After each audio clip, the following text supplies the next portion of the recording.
la clase de Ciencias Naturales y su metodología 3. Somos alumnas de la Universidad Pedagógica Nacional Francisco Morazán, del programa de formación continua para docentes con sede en Comayagua. El tema que vamos a tratar el día de hoy es en la clase de Ciencias Naturales y su metodología 3 con la licenciada Ada Serrano. Las integrantes del grupo son Paxi Elizabeth Solano, Ixel Patricia Cruz, Vania Elizabeth Moreno y Wendy Janet Gómez. El tema que vamos a tratar el día de hoy, en una ponencia más, es sobre el amensalismo. Sabemos que entre las relaciones que se dan entre los seres vivos son muy variadas, ¿verdad? Existen relaciones intraespecíficas y relaciones interespecíficas. Las relaciones intraespecíficas son las que se establecen en individuos de la misma especie, pero también hay relaciones interespecíficas, que son las que se establecen entre individuos de distinta especie, y estas pueden ser beneficiosas, pueden ser perjudiciales o indiferentes. Hoy hablaremos de una de las relaciones interespecíficas, como lo es el amensalismo. Pero bien, ¿qué es el amensalismo? El amensalismo también es conocido como antagonismo, que es una interacción biológica entre los seres vivos, en la que uno de sus miembros implicados no experimenta ninguna alteración, pero sí impide el desarrollo y supervivencia del otro. En otras palabras, la relación de amensalismo tiene lugar cuando una especie más pequeña o débil establece una interacción con otra especie más fuerte o más grande, en la que resulta perjudicada, mientras que la dominante no advierte la existencia de la otra, o sea que ni se da cuenta de la existencia de la otra especie. El amensalismo es importante tanto para estudiar las cadenas o las relaciones tróficas que se dan dentro de los ecosistemas, como también las relaciones entre depredador y presa. También el amensalismo es importante para comprender los impactos de las plagas en la agricultura y también el crecimiento de ciertas plantas y las especies de los diferentes ecosistemas o del ambiente. El amensalismo a veces se confunde con la competencia, pero amensalismo no es sinónimo de competencia, es algo bien distinto. Si bien ambas son relaciones biológicas que se registran en la naturaleza, en la competencia, como la palabra lo dice, ¿verdad?, dos individuos se enfrentan para hacerse de un mismo recurso, que resulta indispensable para la subsistencia de las dos especies. En esta relación, siempre uno de los individuos sale beneficiado y por ende el otro individuo sale perjudicado, ¿verdad? Esto es en la competencia. Ahora bien, en el amensalismo, el organismo que lleva adelante la acción delimitadora no adquiere ningún beneficio, como lo decíamos anteriormente, ¿verdad? En el amensalismo, una de las especies, la especie más grande ni siquiera se da cuenta de la presencia del organismo más pequeño, ¿verdad? Entonces, en conclusión, eso sería el amensalismo. Buenas, mi nombre es Ixel Patricia Cruz y hoy les voy a hablar sobre las características del amensalismo. La primera característica del amensalismo es que se da mediante la interacción de seres vivos de distintas especies, por lo que es una interacción interespecífica. Otra característica es que los organismos amensalistas pueden producir durante su desarrollo metabolitos tóxicos para otras especies. La siguiente característica, la interacción para la especie más fuerte o que produce la sustancia tóxica puede ser neutral o venenosa, ya que en algunos casos no se saca provecho, mientras que en otros utiliza de manera positiva para su desarrollo y supervivencia. Otra característica es que es un tipo de interacción entre dos especies diferentes y es considerada un tipo de simbiosis asimétrica, puesto que los individuos que interactúan tienen tamaño o niveles de fuerza muy diferentes. El otro espécimen involucrado resulta afectado de manera negativa, comprometiendo así su desarrollo y supervivencia. Quinta característica. Es fácilmente confundible con otras relaciones competitivas y a veces se describe como una relación sin efectos coevolutivos, donde las dos especies evolucionan juntas debido a su interacción. El amensalismo es un tipo de interacción que puede durar muchísimo tiempo, mientras que cuando los efectos negativos de la misma no lleven a la extinción de la especie no favorecida. Siendo otra característica que las especies involucradas en una relación amensalismo se denomina amensales. En algunos libros de texto especializados se describe como una relación menos sobre cero. ¿Qué quiere decir? Que durante la interacción, la primera especie impacta negativamente a la segunda sin recibir ningún beneficio, pero esta última no ejerce efecto alguno sobre la primera. No obstante, los modelos matemáticos utilizados por los ecólogos para predecir y estudiar las relaciones amensalistas han demostrado que aunque el amensalismo es un proceso relativamente estable, puede darse en casos de que la especie afectada negativamente desaparezca.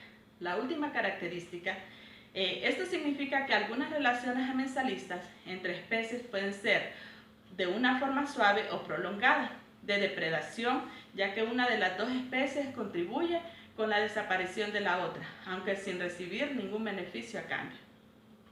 ¿En qué organismos se establece? El amensalismo lo podemos encontrar prácticamente en todas las clasificaciones de los seres vivos. Este tipo de interacción es muy común en los seres microscópicos, también lo podemos encontrar en las plantas, animales e incluso entre especies de animales y vegetales. Mi nombre es Vani Moreno y yo les hablaré de la importancia del amensalismo. El descubrimiento del amensalismo ha resultado de ser de gran importancia para entender el funcionamiento de las interacciones de los seres vivos en su vida natural o salvaje. También de gran utilidad para el desarrollo y ejecución de vitales disciplinas para el ser humano, como ser la medicina y la agricultura. En la agricultura se pueden mejorar los campos de cultivos al saber qué especies pueden estar cerca unos con otras.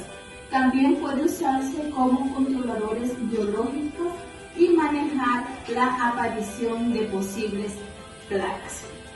En la medicina, el estudio de las especies amensalistas ha derivado en que se pueden usar muchos de estos, como ser los antibióticos, para el control de organismos patógenos en el ser humano. En el amensalismo, una especie inhibe el crecimiento y la supervivencia de otro y permanece sin verse afectada. La especie inhibida se denomina amensal. En la mayor parte de los casos, una especie produce una sustancia que resulta tóxica para otra especie. En el año 1928, Alexander Fleming observó que un cultivo de bacterias Staphylococcus aureus estaba contaminada con moho y que alrededor de este no había crecimiento de bacterias, es decir, una zona de inhibición. Fleming supuso que el moho producía una sustancia que inhibía el crecimiento de bacterias. Identificó al moho como Penicillium notatum y a la sustancia que se producía y que inhibía el crecimiento de bacterias lo llamó penicilina. Fleming recibió el Premio Nobel de Medicina por el descubrimiento de la penicilina y aquí el inicio de la era de los antibióticos. Hola a todos y todas, mi nombre es Paxi Elizabeth Solano. Este día les voy a hablar sobre ejemplos de amensalismo. Vamos a comenzar hablando sobre un ejemplo, lo cual es la secuoya. Esta especie vegetal, del mismo modo que hacen otros árboles, puede llegar a ser tan alta y frondosa que no deje pasar el sol en determinadas situaciones. Este hecho hace que muchas de las plantas que podrían crecer en el bosque no lo hagan. Así pues, estas salen perjudicadas, mientras que las secuoyas no obtienen ningún beneficio directo. También tenemos otro ejemplo que es el nogal negro. Genera una toxina conocida como culone, que inhabilita a otras plantas a desarrollarse, lo que le genera una competencia muy reducida. Tenemos otro ejemplo, el ser humano. El ser humano en numerosas ocasiones perjudica a determinadas especies, animales y vegetales, solo por diversión o incluso sin darse cuenta, sin obtener ningún tipo de beneficio por ello. Solo hay que pensar en niños que quizás maltratan lagartijas o palomas, podría ser un ejemplo. También la proliferación de algas. En ocasiones las algas se concentran en un número superior al habitual y lo inundan todo. En el caso de estas, sean tóxicas, provocan una pérdida de vidas de otras especies como ostras o almejas. Las algas no sacan provecho de ellas. También podemos hablar de las malas hierbas. Cuando los animales salen a pastar, no se comen todo lo que encuentran, son selectivos. Y hay determinadas hierbas a las que no hacen caso, pero que perjudican y matan al pasar encima y aplastarlas. Podemos hablar del hongo Penicillium, la famosa penicilina. Gracias a este principio, aunque el hombre se beneficia, el hongo no, y el que sale perjudicado es la bacteria. En concreto, las bacterias con las que tiene contacto el hongo no pueden crecer correctamente y mueren. Lo que este hongo provoca es antibiosis, porque lo que hace es expulsar una sustancia química que impide la vida de otros organismos cerca, como bacterias. Podemos hablar del eucalipto y sus competidores. El eucalipto segrega ciertas sustancias que impiden el crecimiento de otras plantas que estén a su alrededor. También podemos hablar de la formación de marea roja, que se forman por algas que se llaman dinoflageladas. Expulsan una sustancia muy tóxica para los peces, llegando a causarles la muerte. La sobrepoblación de algas trae como consecuencia un incremento de su toxicidad, y esto perjudica a los peces y plantas, y no crecen o se desarrollan a su alrededor. Podemos hablar que los hongos se alimentan a partir de materia orgánica, es decir, absorben nutrientes de otras poblaciones a las que perjudican, debilitan o neutralizan. Podemos poner otro ejemplo como lo es el pino, que la toxicidad de las hojas impide que las semillas de la zona germinen. Cuando las hojas de los pinos caen al suelo, su toxicidad impide que las semillas de la zona logren germinar. Asimismo, podemos hablar de los animales que aplastan con sus patas las hierbas que crecen en su hábitat, y esto impide que el resto de las especies puedan valerse de ellas para alimentarse. También la orina y materia fecal de los elefantes cuentan con sustancias que atraen agentes patógenos que contaminan el suelo y el agua y dificultan la supervivencia de otras especies. Así que esto ha sido la participación del equipo número 1, el amensalismo.